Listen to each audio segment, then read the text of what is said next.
Saudamos os irmãos com a paz de nosso Senhor e Salvador, Jesus Cristo. Muito bem, meus irmãos, chegamos à sexta-feira desta semana abençoadíssima. E nós temos como devocional proposto pelas leituras diárias da CPAD para as lições bíblicas editadas para a Escola Dominical no terceiro trimestre de 2024, na classe dos adultos, o tema trimestral, o Deus que governa o mundo e cuida da família, os ensinamentos divinos nos livros de Ruth e Esther para a nossa geração. Quem vos fala é o pastor Tiago Destro. E para este devocional, os editores propuseram o tema Tudo parecia bem, até que surgiu uma ordem contra os judeus. Nós já falaremos a respeito desta ordem. Mas por que tudo parecia bem? Por que esta expressão? O povo não estava cativo, o povo não era exilado, não estava longe da sua pátria. Por que parecia bem? Primeiramente, é bom lembrar que o povo estava distante de Deus. Por isso, não fazia tanto caso de estar distante da sua terra. Foram sentir falta disto quando já estavam exilados. Agora, a situação do povo no exílio não era a de prisioneiros, por exemplo, que ocorreram nas guerras modernas, em que o povo ficava em campos de concentração, ou até mesmo não era semelhante à tortura sofrida pelos povos que eram dominados pelos bárbaros, mas era uma prisão política que dava aos seus exilados até uma condição de vida razoável, guardadas as devidas proporções. Nós vemos isso com mais clareza em dois textos que eu gostaria de relatar com os irmãos. O primeiro, no livro de Ezequiel, no capítulo 1, e versículo 1 também, diz assim: E aconteceu que no 30º ano do 4º mês, no dia 5º do mês, que estando eu no meio dos cativos, junto ao rio Quebar, se abriram os céus e eu vi visões de Deus. Então, a primeira informação é que ele estava à beira de um rio. No capítulo 8, o texto é semelhante, mas vai dizer assim: Sucedeu, pois, que no 7º ano do mês 6º do 5º dia do mês, estando eu assentado na minha casa, não é? E os anciãos de Judá sentados diante de mim, que ali a mão do Senhor Jeová caiu sobre mim. Bom, primeira informação é que os cativos possivelmente possuíam cada um sua habitação. Poderíamos dizer de casa própria, né? Obviamente que a propriedade da casa era do império, mas que eles possuíam um lugar individual para ali habitar com a sua família. Segundo, que a habitação aqui em tela, nesse caso aqui, era até muito boa, à margem do rio, né? Uma habitação beira-rio. E nós vemos outro relato no Salmo conhecidíssimo também, o Salmo 137, quando os exilados estão junto aos rios da Babilônia. Este é justamente um salmo do exílio, quando ele diz: junto aos rios da Babilônia, nos assentamos e choramos e lembramos-nos de Sião. Então, eles tinham, além de tudo, momentos de reflexão. Nos salgueiros que há no meio dela, penduramos as nossas harpas.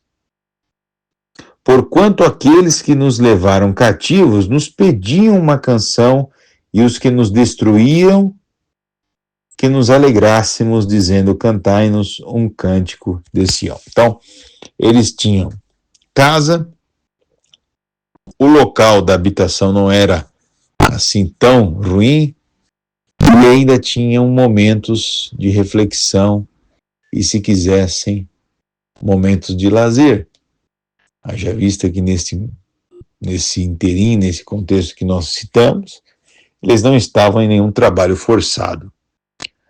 Por isso, talvez, o comentarista ou os editores disseram, aqui no título proposto para o devocional, que tudo parecia bem, até que surgiu uma ordem contra os judeus. Lá no palácio, também as coisas iam bem. Esther era uma das princesas ali que estavam sendo muito bem tratadas pelos eunucos, dos oficiais, dos reis, do rei, né? E os demais principais do povo também tinham uma certa licença diplomática para transitar no palácio. Haja vista Mardoqueu, tio de Esther, tinha acesso à própria princesa Esther. Bom, agora tudo mudou, porque Deus não levou o povo ao cativeiro para que tivessem uma vida nababesca, uma vida folgada, mas sim para demonstrar o castigo e o juízo de Deus.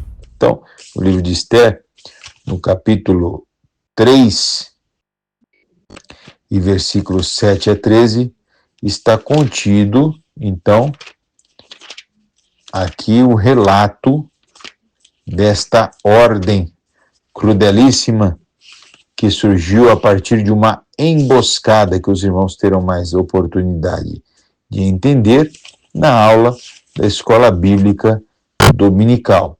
Livro de Esther, capítulo 3, e versículo 7 ao 13. Façamos esta leitura pausadamente para que entendamos o que está escrito. No primeiro mês, que é o mês de Nissan, no ano 12º do rei Assuero, se lançou Pur, isto é, a sorte perante Amã, de dia em dia, de mês em mês, até o 12º mês, que é o mês de Adar. E Amã disse ao rei Assuero: existe espalhado e dividido entre os povos, em todas as províncias do teu reino, um povo, cujas leis são diferentes das leis de todos os povos, e que não cumpre as leis do rei, pelo que não convém ao rei deixá-lo ficar. Deixá-lo aí ao povo, né? Se bem parecer ao rei, escreva-se que os matem, e eu porei nas mãos dos que fizerem a obra 10.000 talentos de prata, para que entrem nos tesouros do rei.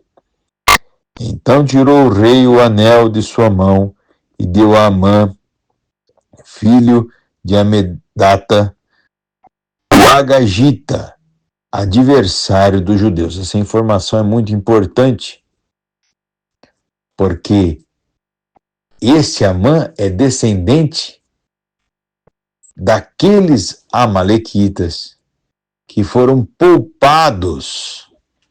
O rei amalequita foi poupado por Saul lá atrás, na guerra contra Amaleque. Ele agora venceu o algoz aqui do povo exilado. E disse o rei a Amã: essa prata te é dada, como também esse povo, para fazeres dele o que bem parecer aos teus olhos. Então chamaram os escrivães do rei no primeiro mês, no dia 13 do mesmo, e conforme a tudo quanto Amã mandou, se escreveu aos príncipes do rei e aos governadores que havia em cada província, e aos principais de cada povo, e cada província segundo a sua escritura, e cada povo segundo a sua língua. Em nome do rei Assuero se escreveu, e com o anel do rei se selou. E as cartas se enviaram pela mão dos correios a todas as províncias do rei, que destruíssem e matassem e lançassem a perder a todos os judeus, desde o moço até o velho, crianças e mulheres, em um mesmo dia, 13 do 12º mês, que é o mês de Adar, e que se saqueassem o seu despojo. Então, que uma lei crudelíssima que fora proposta por este Amã, um homem também cruel. Para nós não nos estendermos mais, Deus se utilizou disto para que, através desta emboscada, o seu nome fosse glorificado. Muitos outros eventos transcorreram para contribuir para que o povo de Deus e a rainha Esther fosse colocada num lugar de destaque no próprio exílio. Nós vivemos num tempo tenebroso, em que às vezes parece que os inimigos do povo de Deus, inimigos da igreja, corpo místico de Cristo, se avolumam, tomam corpo, mas o que há em nós é maior do que há no mundo. E nós estamos debaixo, como dizem Hebreus, do sangue do concerto eterno. E nós temos a proteção do Senhor. Não importa que leis os homens promulguem ou aprovem, a igreja do Senhor sempre será a igreja militante, espiritualmente falando, e triunfante, porque nos apresentaremos diante do Senhor, nosso Deus, que nos coroará pela luta aqui nesta terra, que nos sentimos em exílio e sentimos saudades da nossa pátria. Que Deus abençoe a todos, em nome de Jesus. Amém.